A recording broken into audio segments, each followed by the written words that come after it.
સુરત શહેરમાં ગતરોજ એક હત્યાનો બનાવ સામે આવ્યો હતો, જેમાં એક યુવકને માથાના ભાગે ભૂત પદાર્થ મારી હત્યા નિપજાવી હત્યારાઓ ભાગી ગયા હતા।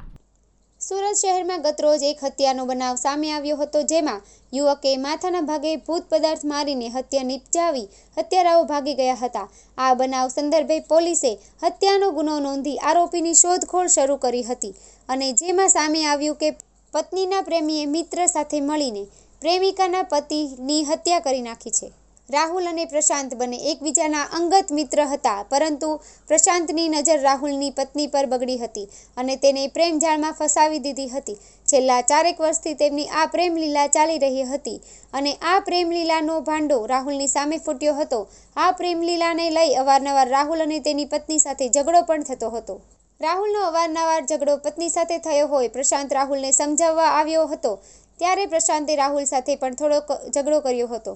કે તે મિત્રતામાં ગદ્દારી કરી છે અને આ જ રીતે અવારનવાર રાહુલનો પત્ની અને તેના મિત્ર સાથે ઝઘડો ચાલુ હતો। આ બાબતે રાહુલના ઘરવાળાઓને ખબર પડતા તેમને પણ સમજાવવાનો પ્રયાસ કર્યો હતો, પરંતુ રાહુલની પત્ની પ્રેમી પ્રશાંતની પાછળ ગાંડી થઈ ગઈ હતી। ત્યારે પ્રશાંતે આનો ઉકેલ કાઢવા માટે તેના મિત્ર પ્રદીપ સાથે મળી રાહુલને ઘરે લેવા ગયો હતો અને કહ્યું કે ચાલ આપણે બહાર આંટો મારીને આવીએ, પરંતુ રાહુલને ક્યાં ખબર હશે કે આ એની જિંદગીનો છેલ્લો આંટો હશે। રાહુલ પ્રશાંત અને તેના મિત્ર પ્રદીપ સાથે બહાર ફરવા ગયો ત્યારે ભેસ્તાન પોલીસ સ્ટેશનની હદમાં આવતા ભાણોદરા નજીક પહોંચ્યા હતા, ત્યારે ત્યાં એકલતાનો લાભ લઈ રાહુલના માથામાં ફટકો મારી તેની હત્યા નિપજાવી દીધી હતી। ગઈકાલ 8/7/2024ના આશરે રાત્રે 10 વાગ્યાની આસપાસ ભેસ્તાન પોલીસ સ્ટેશનમાં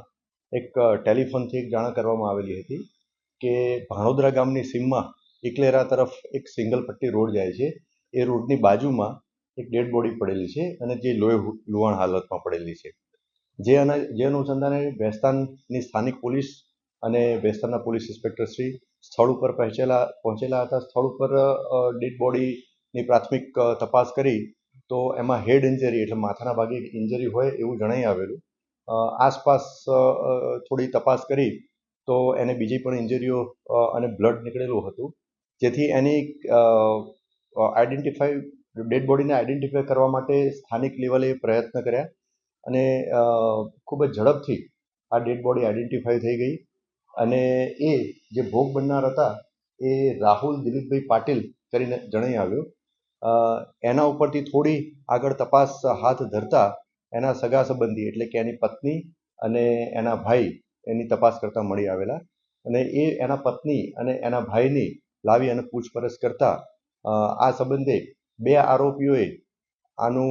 જે ભોગ બનનાર જે છે રાહુલ પાટીલ એનું મર્ડર કરેલાનું ડિસ્ક્લોઝ થતાં આ અનુસંધાને ભેસ્તાન પોલીસ સ્ટેશનમાં એક મર્ડરનો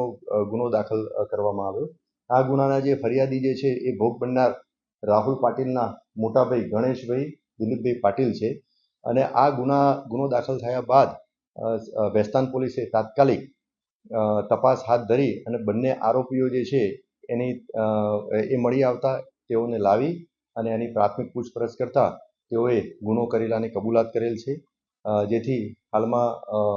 ગુના સંબંધે બંને આરોપીઓની પ્રાથમિક પૂછપરછ ચાલુ છે અને પૂછપરછના અંતે તેઓને એરેસ્ટ કરી અને આગળની કાયદેસર કાર્યવાહી હાથ ધરવામાં આવનાર છે। આ બંને આરોપીઓના નામ આપને જણાવું તો એક આરોપી પ્રશાંત હીરામણ શિંદે, એની ઉંમર 25 વર્ષ છે અને એ નીલગિરી લિંબાયત વિસ્તારનો રહેવાસી છે અને બીજો આરોપી જે છે પ્રદીપ કૈલાસભાઈ પાટીલ, એની ઉંમર વર્ષ 26 છે,